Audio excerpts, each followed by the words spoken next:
नमस्कार दोस्तों, मैं हूं अर्पित और एक बार फिर से आपका स्वागत है। आज शाम से छठे चरण की लोकसभा सीटों पर प्रचार अभियान थम जाएगा क्योंकि 25 मई को 6th फेज की 58 सीटों पर मतदान होने हैं। और अब ये बात शीशे की तरह साफ हो चुकी है कि इस चुनाव में सत्ताधारी दल के शीर्ष नेतृत्व के द्वारा ऐतिहासिक भूल हो गई है और ये ऐतिहासिक भूल है विपक्ष को हल्के में आंकने की। आपने देखा होगा कि ये चुनाव जब शुरू हुआ था तो चारों ओर अब की बार 400 पार का हंगामा छाया हुआ था क्योंकि भारतीय जनता पार्टी ने एक जुमला फेंका था, अब की बार 400 पार उत्तर प्रदेश में 80 में 80, जिसे चारों ओर फैलाने का काम भारतीय जनता पार्टी की विशाल चुनावी मशीनरी के साथ साथ इस देश की मेन स्ट्रीम मीडिया ने भी किया था। लेकिन अब उसी मीडिया पर न्यूज़ चैनल्स में डिबेट हो रही है कि क्या भारतीय जनता पार्टी 272 के आंकड़े तक भी पहुंच पाएगी, क्या मोदी एक बार फिर से शपथ ले पाएंगे प्रधानमंत्री पद की। तो ऐसे में आज हम बात करने जा रहे हैं छठे चरण में जिन 58 सीटों पर मतदान होने हैं वहां कौन सी पार्टी कितनी सीट जीतेगी। तो आइए चलिए शुरू करते हैं। सबसे पहले हम बात करेंगे उत्तर प्रदेश के बारे में। उत्तर प्रदेश में कुल 80 लोकसभा सीट है, आप देख रहे हैं, जानते भी हैं, लेकिन जो छठा चरण है उसमें 14 सीटों पर मतदान होना है और ये चरण उत्तर प्रदेश में भारतीय जनता पार्टी के लिए अब तक का सबसे मुश्किल चरण बनने जा रहा है। हालांकि चुनाव से पहले ऐसी भविष्यवाणी की गई थी मीडिया के द्वारा कि सिर्फ इंडिया गठबंधन को 5 से 10 सीट ही अधिकतम मिल सकती है इन 80 सीटों में से। लेकिन अभी आप देखेंगे, जब मैं आपको बताऊंगा कि यहाँ पर उत्तर प्रदेश में सिर्फ और सिर्फ छठे चरण में समाजवादी पार्टी के नेतृत्व में इंडिया गठबंधन कितनी सीट जीतने जा रहा है, तब आप समझेंगे कि वास्तव में जो मीडिया है उसका क्या रोल है, क्या होना चाहिए और क्या उसकी वास्तविकता है, दोनों में कितना अंतर है। तो उत्तर प्रदेश में जिन 14 सीटों पर मतदान होना है वो हैं सुल्तानपुर, श्रावस्ती, बस्ती, प्रतापगढ़, फूलपुर, इलाहाबाद, डुमरियागंज, भदोही, अंबेडकर नगर, संत कबीर नगर, जौनपुर, लालगंज, मछली शहर और आजमगढ़। यहाँ पर सुल्तानपुर से चुनाव लड़ रही हैं मेनका गांधी, जो कि भारतीय जनता पार्टी की एक वरिष्ठ नेता हैं। हालांकि इस चुनाव के पहले ऐसा कहा जा रहा था कि उनका टिकट काट दिया जाएगा, उनके बेटे वरुण गांधी का टिकट काट दिया गया भी। और सुल्तानपुर से वर्तमान सांसद भी वही थी, पिछली सांसद वही थी और इस बार फिर से वो चुनाव लड़ रही हैं। ये चुनाव उनके लिए बहुत मुश्किल है, उनका खुद का जीतना भी बहुत मुश्किल है। इसके अलावा श्रावस्ती, प्रतापगढ़, फूलपुर, भदोही, इन सभी सीटों पर इंडिया गठबंधन काफ़ी ज़्यादा मजबूत होकर आया है और भारतीय जनता पार्टी स्पष्ट रूप से पिछड़ते हुए दिखाई दे रही है।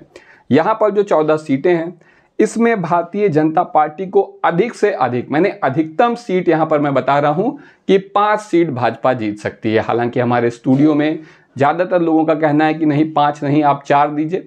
फिर भी मेरा ऐसा मानना है कि 5 सीट यहाँ पर भारतीय जनता पार्टी जीत सकती है, जबकि इंडिया गठबंधन कम से कम 9 सीट जीतेगी। तो जो पूरे 80 में 10 सीट दे रहे थे अधिकतम, ज़्यादातर लोग तो 3, 4, 5 दे रहे थे, जैसे इंडिया टीवी, CNN का सर्वे था, TV9 भारतवर्ष ने 10 सीट तक पहुंचाया था, 11 सीट दी थी इंडिया गठबंधन को। तो यहाँ पर आप देख सकते हैं कि कम से कम 9 सीट सिर्फ छठे चरण में यहाँ पर इंडिया गठबंधन जीतेगा। इसके अलावा अब हम बात कर लेते हैं बिहार की। उत्तर प्रदेश के जस्ट बगल है बिहार, यहाँ पर 40 लोकसभा सीट है। 40 लोकसभा सीट में छठे चरण में 8 सीटों पर मतदान होना है। ये सीटें हैं पूर्वी और पश्चिमी चंपारण, ये 2 सीट हो गई। इसके अलावा सिवान, वैशाली, महाराजगंज, गोपालगंज, वाल्मीकि नगर और शिवहर। उत्तर प्रदेश की तरह ही बिहार में भी जबरदस्त जन समर्थन मिल रहा है इंडिया गठबंधन को। हालांकि उत्तर प्रदेश तो वो प्रदेश था जिसे भारतीय जनता पार्टी अपना होम ग्राउंड मानती थी, लेकिन इंडिया गठबंधन का भी ऐसा आकलन था कि बिहार में हमारी लड़ाई बराबरी की होने जा रही है, ज़बरदस्त लड़ाई होने जा रही है और वैसा ही हुआ। भले ही मीडिया ने कहा कि बिहार में इंडिया गठबंधन कुछ नहीं कर पाएगा, तेजस्वी यादव का कोई अस्तित्व नहीं है, लालू यादव अब रिटायर हो चुके हैं, ऐसे में कांग्रेस अपने बल पे क्या कर पाएगी। लेकिन अब आप देख रहे हैं कि जो 8 सीट है इसमें कम से कम 5 सीट यहाँ पर जा रही है इंडिया गठबंधन के खाते में और 3 सीट यहाँ पर जीतेगा एनडीए भारतीय जनता पार्टी के नेतृत्व में।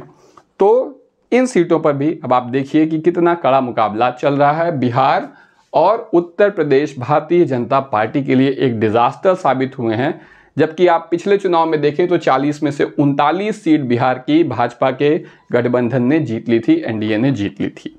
इसके बाद हम बात करेंगे हरियाणा की। हरियाणा आप देखिए उत्तर प्रदेश के और उत्तर में ये रहा हरियाणा, ये पंजाब है, ये हरियाणा है। हरियाणा में 10 लोकसभा सीट है, 10 की 10 पर छठे चरण में चुनाव होने हैं। ये जो सीटें हैं यहाँ पर ज़्यादातर लोगों का ऐसा मानना था कि क्योंकि पिछले चुनाव में भी भारतीय जनता पार्टी ने 10 में 10 सीट जीत ली थी, लेकिन हरियाणा की वास्तविकता अगर आपको समझनी है तो आप ये समझिए कि यहाँ का मुख्यमंत्री भाग गया, उप मुख्यमंत्री भी भाग गया।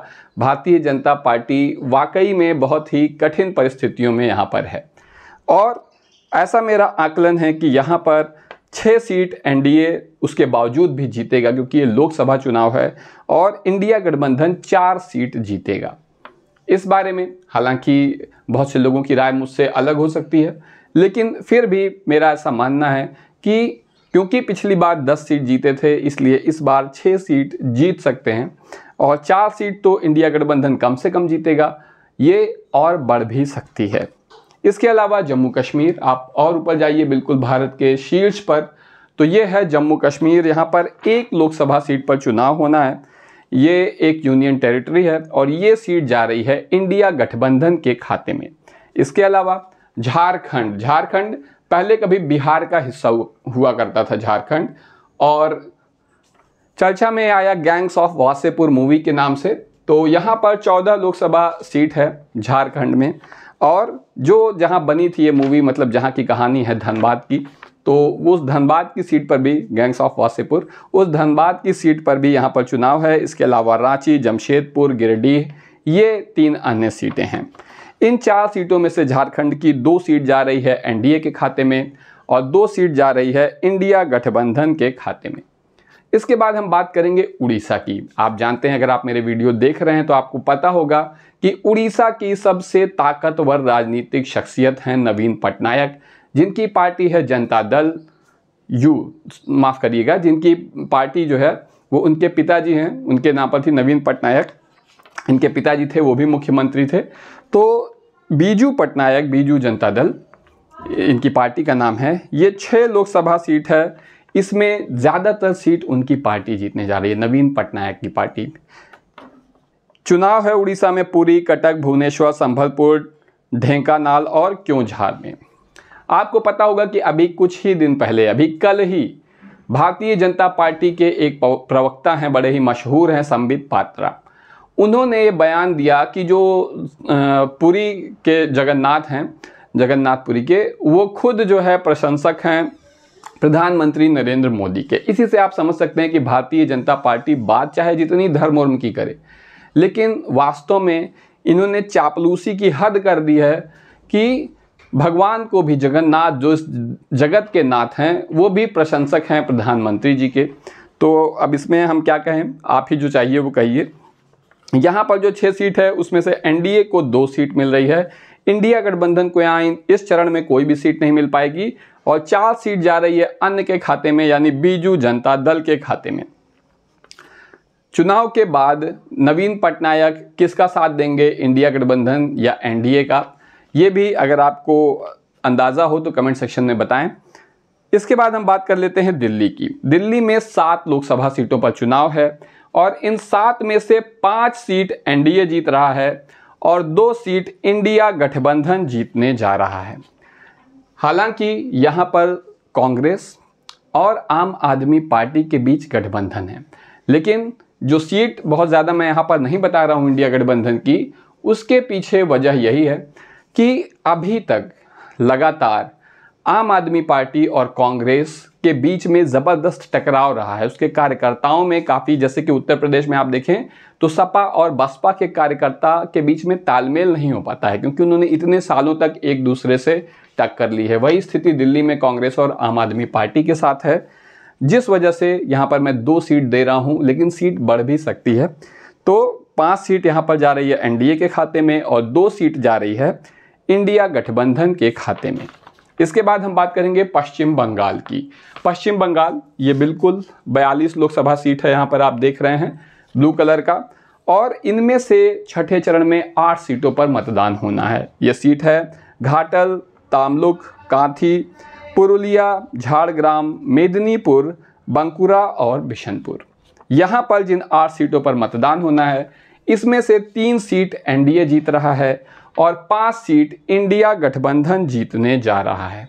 तो अब आप देख सकते हैं कि भले ही यहाँ पर शुरुआत में ऐसा कहा जा रहा था कि भारतीय जनता पार्टी की सीटों की संख्या बढ़ेगी यहाँ पर, लेकिन इस बार सीट कम होने जा रही है। भाजपा की वोट परसेंटेज भी कम हो सकता है। पिछली बार 42 में से 18 सीट भाजपा ने जीती थी। इस बार निश्चित रूप से सीटों की संख्या घटने जा रही है। तो इस तरह से आप देख सकते हैं कि कुल 58 सीटों पर जिसमें छठे चरण में मतदान हो रहा है, उसमें से एनडीए के खाते में 26 सीट जा रही है, जबकि इंडिया गठबंधन के खाते में 28 सीट जा रही है। इसके अलावा 4 सीट अन्य के खाते में जा रही है, और ये अन्य हैं बीजू जनता दल के नवीन पटनायक, जिनका निश्चित रूप से इस चुनाव के बाद अगर किसी को पूर्ण बहुमत नहीं मिलता है तो बहुत ही ज़्यादा महत्व बढ़ने जा रहा है। आप इसमें से जिस भी प्रदेश के हैं, आप बताएं कि आपके प्रदेश में कौन सी पार्टी कितनी सीट जीत रही है, कौन पार्टी आगे है, और सबसे ज़्यादा खास तौर से मुझे ये बताइए कि आपकी लोकसभा में कौन जीत रहा है। आज के लिए बस इतना ही। धन्यवाद।